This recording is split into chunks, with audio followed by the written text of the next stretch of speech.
Golf. Hello guys. Kare po, kare ng Villanueva. Ito yung ano, ito yung overview. Di ba ang ganda ng view guys? Ayan. Dako diri sa ibabaw sa overview, Overview ito. Going to Davao City. For Hotel 9 Ang ganda Kilo ng view Oscar dito Golf. talaga, ang taas. Si Kare po, Kare. Tingnan nyo guys. Ayan. Diba? Pero ang hirap talaga ng daan. Ako lang di tanaw diri og okay ba? Diba? Ako pa man din dalan diri, pa man pili diba? Ayan guys. Ito yung ano, ito yung overview papuntang Davao, kung saan yung may daan na nabiak dahil sa lindol. Yan yung tinatrabaho dyan. Ayan. Lag-lag ko diri para sa imo ba, lag-lag ba? Taas o. Yan yung overview. Yan. Kung dili bigagi sa kuan isulong palito siya. Ganda guys oh. Diba? Ang dami talaga magagandang tanawin sa Bukidnon guys. Alam niyo ang Bukidnon talaga. Ang ganda ng mga view. Ma-miss ka talaga sa ano, sa view ng Bukidnon. Ito, tingnan mo.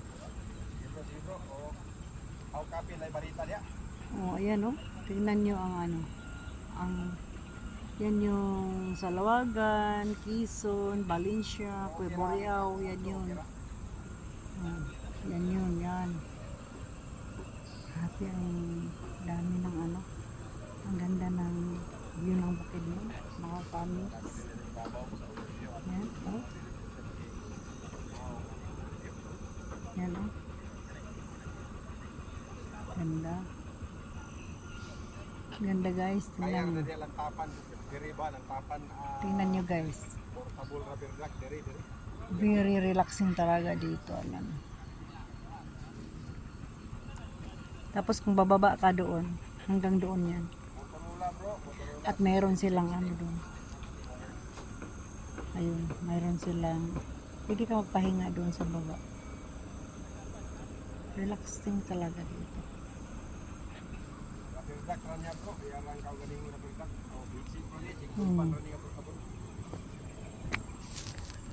Ayan o. Taas talaga dito. Parang ano, halos magkataas ito sa ano sa Anahaw, Valencia, Bukidnon.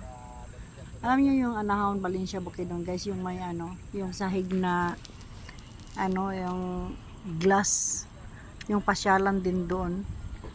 Halos kasing taas dito sa overview. Pero parang mas mataas pa yun kasi ang lakas ng hangin doon.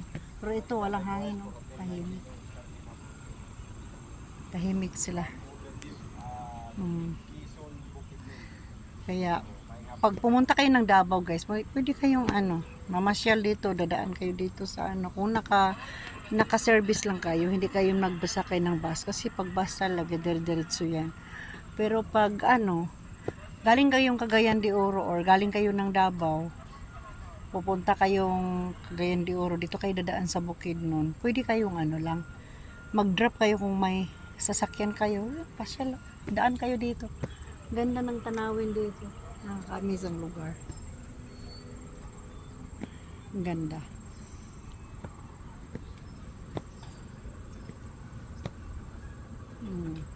May hapon, Ricon, Camigin, maayong hapon, over. Ini ba yung gabay? Ganda ang view dito guys. Bari doon yung ano, yung daan na naputol dahil sa lindol doon sa baba. Yan yung tinatrabaho nila. Kasalo ko yung tinatrabaho kasi hindi pa din nadadaanan eh. Dahil nga putol pa yung ano.